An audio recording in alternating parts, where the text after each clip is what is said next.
Welcome. You're listening to Ask the Doulas, a podcast where we talk to experts from all over the country about topics related to pregnancy, birth, postpartum, and early parenting. Let's chat. Hello. This is Kristin with Ask the Doulas, and I'm here to chat with Michelle Valiukenas. Today, she's the proud mom of her angel sweet pea, who she lost due to miscarriage, her angel daughter, Colette Louise, who she lost at 9 days old, and her only living child, her rainbow baby, Elliot Miguel. Inspired by her journey with Colette, Michelle and her husband founded the Colette Louise Tisdahl Foundation, whose mission is to improve outcomes of pregnancy, childbirth, prematurity, and infancy, as well as aid in the grieving process through financial assistance, education, and advocacy. Their flagship program financially assists families dealing with high risk and complicated pregnancies, NICU stays, and loss. The organization's ability to help families relies on donations and grants, and they are grateful if you're able to donate. Michelle also participates and advocates on issues of maternal health, maternal mortality, infant health and safety, and pregnancy complications. Michelle lives in Glenville, Illinois, with their son Elliot, husband Mark, and dog Nemo. Welcome, Michelle. Hi, thank you so much for having me. So happy to chat with you. So would love to hear more about your personal story and why, this was on your heart. I know it's so much work to start a foundation and to maintain it and promote it. So yeah, I would love to hear more about your journey. Yeah, absolutely. I think the journey began when we started trying for kids, and, we're both reasonably healthy people and no real issues. And so we kind of expected, a couple of months and the tests would show we would be pregnant, we'd go on. And really what we found was that over and over again, we weren't getting pregnant. And when we sought out infertility testing and results, it was really an unknown cause. And that's particularly frustrating. And I think that was sort of the start of the loss of control that you have over so many things. Sure. And so we started with infertility treatments, and, that in and of itself is a whole big, mess of things, that a lot of stuff that happens, a lot of timing, again, the loss of control, like you don't have, it has to go by how your body is reacting to treatment. So you no longer have the control over your schedule, and you're trying to do this, and, I was trying to work at the same time, and, having to take days off and come in late and all of that. And that was a difficult journey. When we finally decided to go to IVF, we got pregnant on our first round, and we were thrilled. We just thought, okay, maybe we just needed the extra help. And so we were thrilled. We told everybody in our family. It was really just an exciting time. And a few weeks later, I started bleeding, and we went to the doctor and for an ultrasound check, and they could see a gestational sac, but no baby. And so they said, you're in the process of miscarrying, and we expect it'll pass naturally, but we'll do blood work now, and then we'll have you repeated in a few days just to make sure. And that was the Friday before Mother's Day of 2017, which, I still have visions my husband had decided, because I said, finally, I get to celebrate Mother's Day. And so he had planned things like, I know later on, he told me the story of he was on the phone with Edible Arrangements saying, please, you cannot deliver this. Like, you cannot deliver this. So every once in a while, when I need a laugh, I think of him, tackling a delivery guy and fruit all over our lawn, because I think that, really, like, laughter was really the important thing. And that was the thing that got carried through us through all of this. And when I went back for repeat blood work, they found my numbers were rising. And so they said, come in for an ultrasound. And really it was at the point of, maybe you're not naturally miscarrying, and we're going to have to do a DNC. Yeah.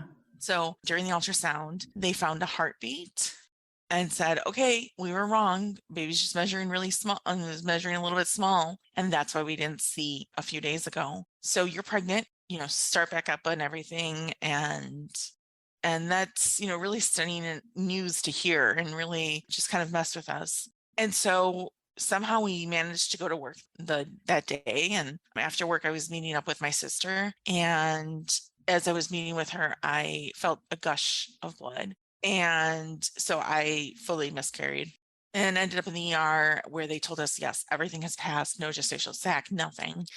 And so, having to relive it again in such a short time, I mean, we were talking Friday to Wednesday, was really tough. And that really took a strain on us. And that was a really low point, I think, for us in our relationship and our marriage. And I found that we were sort of pushing each other away in a lot of ways instead of trying to grieve together. And that was something that I made sure after we had been in that for about a week or so, I really made sure of that and insisted that we start couples counseling and really work through that, because I thought we can't do this where we're pushing each other away. This isn't going to work. And so, I wanted to get right back to trying again, and my husband supported me. And we had a failed IVF, and then we got pregnant with Colette.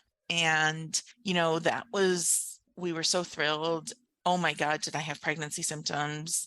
We actually found out we were pregnant with her a couple days after Christmas 2017. And at Christmas, apparently my whole family knew, because at one point my sister gave me a tote bag that had a picture drawn of my dog and his name. And I started crying, and they were like, it's not a crying thing. Like, what is going on with you? And so I had every pregnancy symptom and terrible morning sickness. That is the most misused word, because it's not morning sickness. It's just right.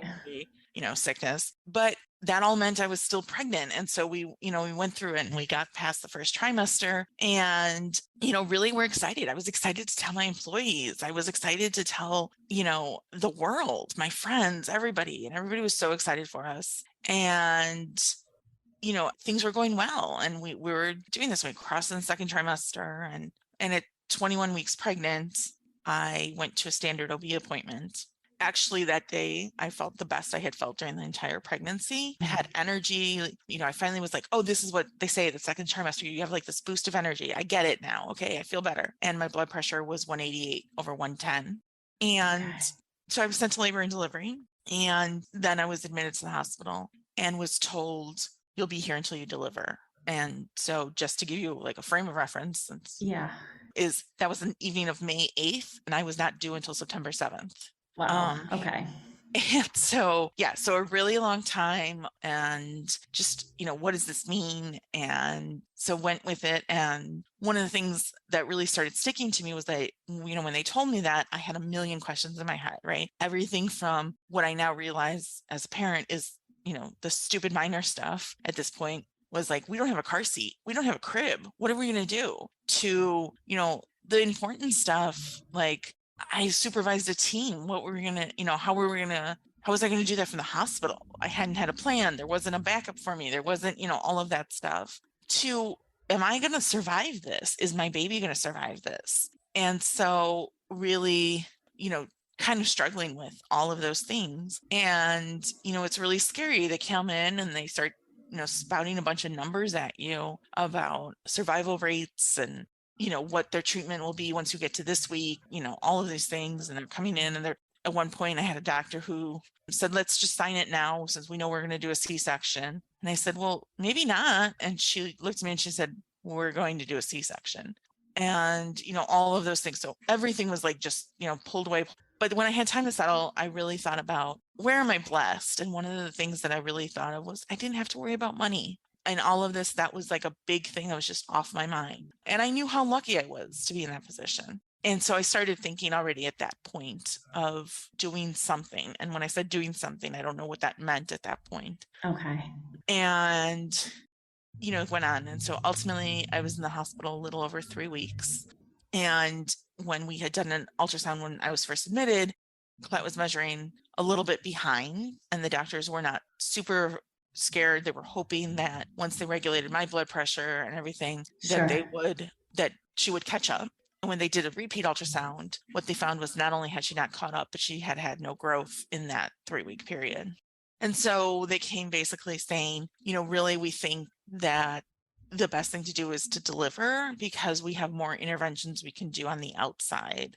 And so we went and, I had an emergency C-section and they pulled her out. And, it was a lot of things that she really defied right at the beginning. So one of the things they had said to us to prepare us, and everyone had said to us a bunch of different times, was, you won't hear her. She's too young to, cry or make sounds. And after they took her out, some of the chaos was, a little bit over for me, at least. And they were taking care of her. All of a sudden the room got quiet and there was a little squeak. And I said, is that her? And then all the doctors, and they said, yes. And then all the doctors and nurses were like, shouldn't be able to make that sound. And so I thought, well, of course, this is my badass daughter who's going to defy everything. Right. Right. And then they had warned us about one of the worries of interventions was if the smallest intubation tube didn't fit for her, then they couldn't intubate, and then they weren't left with very many options. And the second to smallest fit her. So it was just all these little things were happening. And so she was in the NICU, straight to the NICU. And that again, sort of is just a really chaotic time and stressful time. And I think the best advice that I got was from my mom, who was herself a former preemie mom. My sister was about 8 weeks early. Okay. And she said to me, okay, look, this is a roller coaster. And she said, and I mean, it's a roller coaster. You're going to feel great in the morning because your baby is doing so well. And then by the evening, you're going to feel terrible because all of a sudden something happened. And she said, and then vice versa. And she said, sometimes you might ride the roller coaster up and down 2 or 3 times in a day. She's like, you just have to hang on. And that was really important advice that I always appreciated having, because that is really what happens, right? So. Hey, Alyssa here. I'm just popping in to tell you about our course called Becoming. Becoming a Mother is your guide to a confident pregnancy and birth, all in a convenient 6-week online program. From birth plans to sleep training and everything in between, you'll gain the confidence and skills you need for a smooth transition to motherhood. You'll get live coaching calls with Kristin and myself, a bunch of expert videos, including chiropractic care, pelvic floor physical therapy, mental health experts, breastfeeding, and much more. You'll also get a private Facebook community with other mothers going through this at the same time as you to offer support and encouragement when you need it most. And then, of course, you'll also have direct email access to me and Kristin, in addition to the live coaching calls. If you'd like to learn more about the course, you can email us at info@goldcoastdoulas.com or check it out at thebecomingcourse.com. We'd love to see you there. So we settled into kind of a routine once I was released from the hospital. And so my husband would get up early and he would go into work. And on his way into work, he would call the nurses.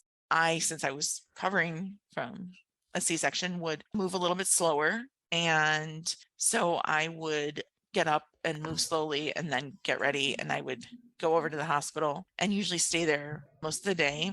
That's a lot. And then, right, yes. And then my husband would join me after work and we would spend some time with her. And then we would both go home. And when my husband would call the nurse in the morning, he'd send me a message or, give me a call and say oh, this happened overnight, or she's stable, or whatever it was. Yeah. And so on her 9th day of life, same kind of, plan happened, but my husband called me and he said, yeah, so when I called the nurses, they put the doctor on. And I thought, oh shit. And he said they had jumpstart her heart last night and there's some concern about how she's doing. And he was like, I'm going to go into work, but let me know anything. And I, basically got dressed very fast and got out the door and went to the hospital. And I was in denial and, we went through this. There was another time where they called us at, 3 a.m. and it was a whole thing and she pulled through and she was fine. And when I got there, the doctor said to me, yeah, hold on, let's talk. And, again, these are kind of the words that, in the medical system, you're like, crap. And he found a private room for us and he proceeded to tell us, which was a worry we had always had. So typically with micro preemies that are that small, so Colette was a little over a pound when she was born, they will place them onto a certain ventilator. And that is supposed to be a temporary thing to get their lungs, give them time for treatments and things that their lungs get healthier. And then after a time, they'll switch them to a different ventilator, because that first one, while it's amazing and wonderful and helps so many of my preemies, can also, after a little bit, can start stripping the lungs. And so they had tried to move Colette several times onto the other ventilator. She would take it for maybe 5-10 minutes, and then they would start to see numbers crash, and they'd have to bring her back to the first ventilator. And so really it was that now what we had feared was they couldn't get her onto the other ventilator, and the first one had started to strip away at her lungs, and as she was suffering, and they just didn't see that they could make it better. They were going to do everything they could, but they really wanted us to be aware of what was going on. And I sat there and listened and nodded my head. And again, I mean, total denial. I was like, oh, they're going to freak us out, and she's going to pull through, and she's going to be fine. And, he said, you can stay here as long as you want. And as he turned to leave, he came back and he said, do you believe in baptism? And I said, I do. And he said, I think it's time. And that to me was like a really so this is really what you think is happening. And so I called my husband, and he came, and family members came. And I still was in this, she's just going to pull through. I mean, this is not what happens. And then I started to turn when she was going in, they were going into shift change in the NICU. Parents weren't allowed in. And so I was actually in the family room with my sister-in-law. And then the nurse came in and said, Mom, you should come in. And I was like, it's 2 minutes to shift change. And so they let us stay throughout shift change. And then at some point, and I don't remember exactly when that happened, they were pretty strict about 2 visitors. And so it was my husband and I in there. And at some point, my sister was able to come in. And it was like, you're bending these rules, and you're only doing this if this is really serious. And so ultimately, we saw her numbers drop, and they said, we will keep her alive, we'll baptize her, and then you guys will get to hold her while she passes. And so, we said goodbye in the best way possible. We were in a family room. And so our parents, both of our sisters and both of our brothers-in-law, were able to be there. And we all got to hold her.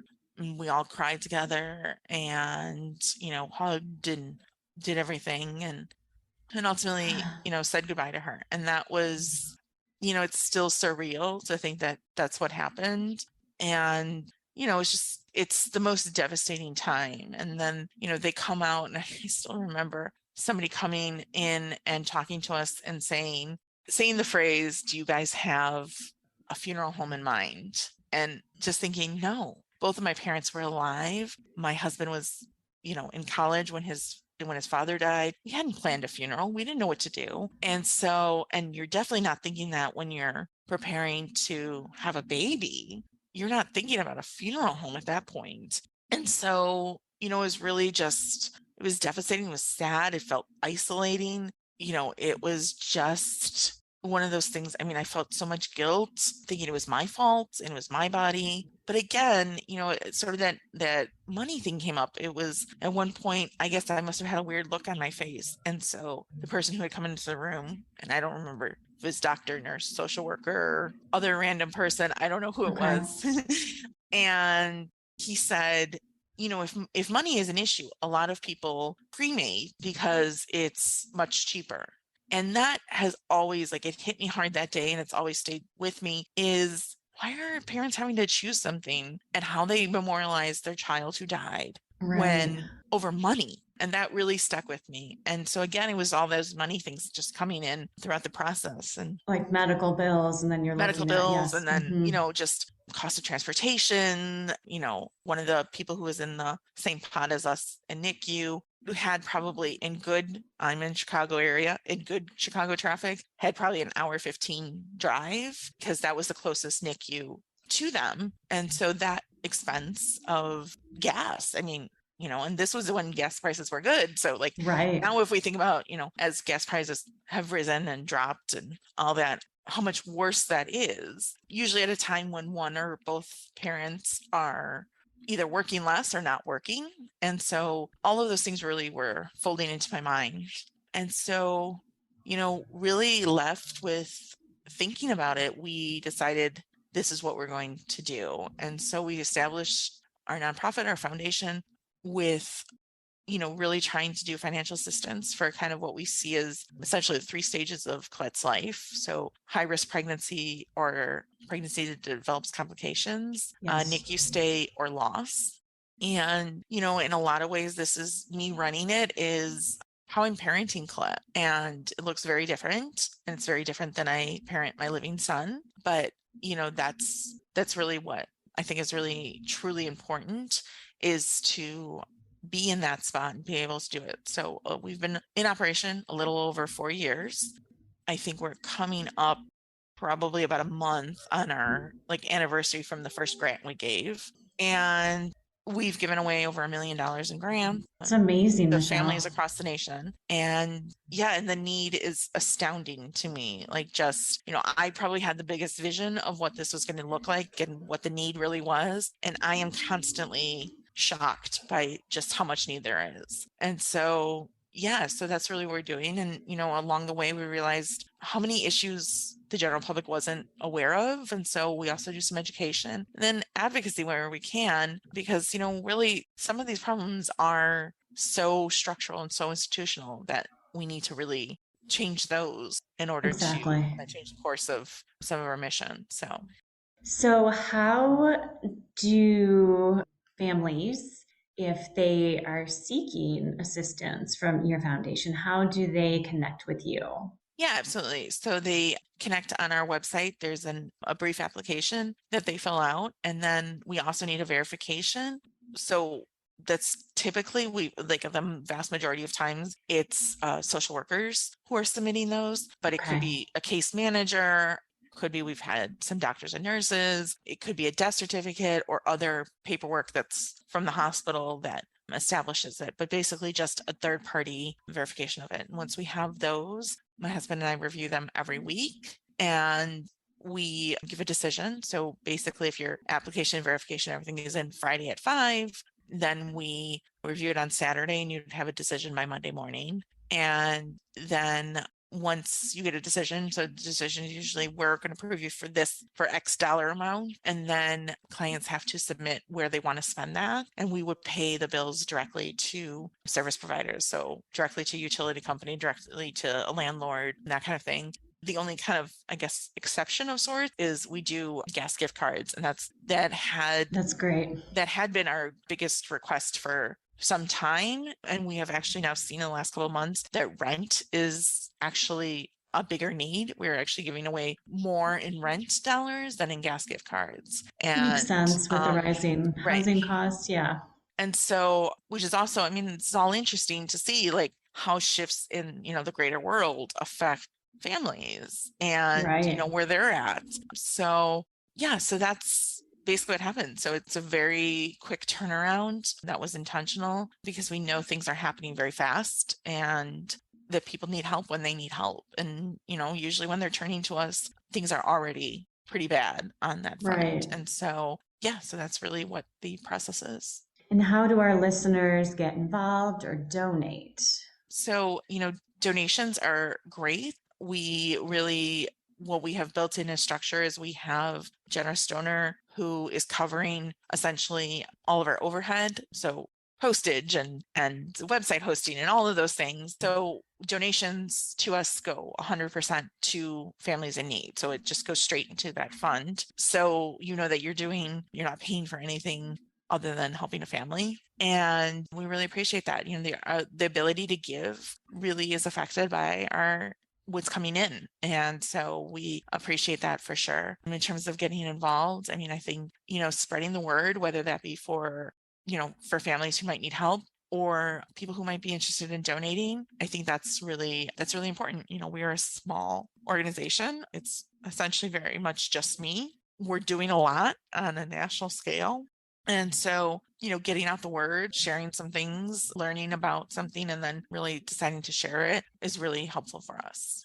That is fantastic. So you are, not only do you have the ColetteLouise.com website, but you're also on social media. So if our listeners wanted to connect with you, what channels do you prefer they find you on? So we're Facebook, Instagram, Twitter, LinkedIn. And any of those are great ways to reach out to us if that's your preferred method of communication. And we will respond and, let you know how we can help or answer questions or anything like that. Wonderful. So any final tips for our listeners navigating loss, Michelle? Yeah, I think, feel what you want to feel.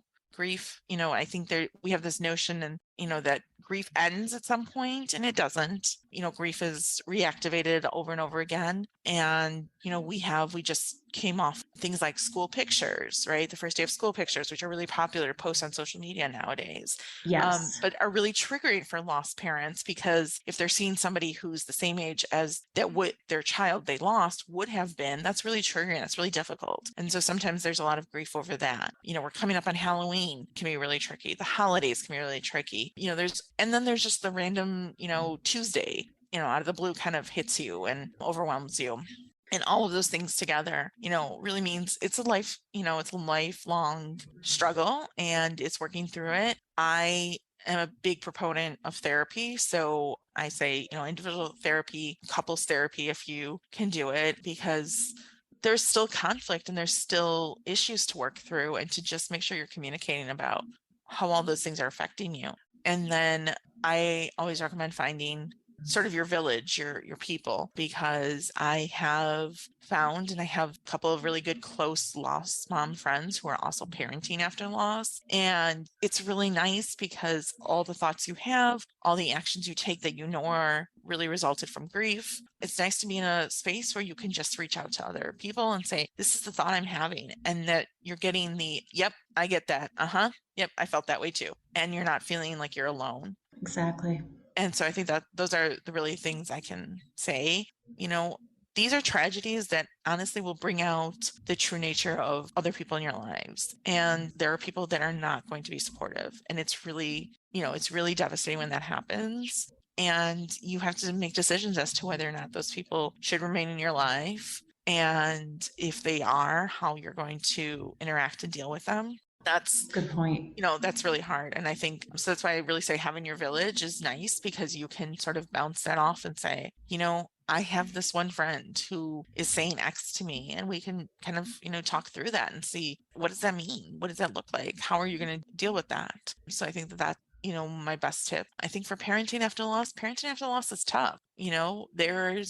There are things that I do and ways that I react. I go to the worst what if scenario in just about every case. So, if he starts with a cold, I'm starting to worry about, oh my God, what if that turns into pneumonia or COVID or anything like that? Right. And that's really just because, my experiences, my life has sort of like led me to this feeling of like, we are going to experience the worst case scenario. And luckily I have a very healthy, very active toddler who is always happy. And so that helps a lot, but still it's hard, and so it's just all of those things. Right now he's not really talking yet. He's in speech. And, you can look up things, and I have gone to everything from, oh my God, he's deaf, which makes no sense. And we've tested him now, to, just all of the extremes that I've like gone to, when all the experts are telling me, especially COVID babies are a lot of the times are being very delayed because they didn't have the same social interactions with other kids that they would have and other adults. And it all makes sense to me logically. It's just those feelings, those pit of the stomach feelings that you have. And I think that's all, not only is it okay, it's just how it's going to be. And so I think, really the individual therapy helps to make sure that you are not over worrying and, doing things that are really harmful to you and harmful to your child, but also that you are still following your instincts and doing that. And it's hard. I mean, parenting is tough. We all know that. And trusting your instinct is a good thing. And, sometimes it's hard to tell when it's just my mom instinct kicking in, Right. and the feeling, or if it's coming from loss. And because I never parented without the loss, I don't know. I don't know which one it is. And that is really difficult to navigate and to figure out. Thank you for sharing those tips, and your story. It will help so many listeners, and especially the work you're doing with the foundation. Thank you. It was a pleasure chatting with you, and we'll be in touch soon. All right. Sounds great. Thank you so much for having me. Thanks, Michelle. Thanks for listening to Ask the Doulas. For more information about Gold Coast Doulas, visit us on our website, goldcoastdoulas.com. We're also on Instagram, Facebook, and YouTube. If you like this podcast, please subscribe and give us a 5-star review. Thank you. Remember, these moments are golden.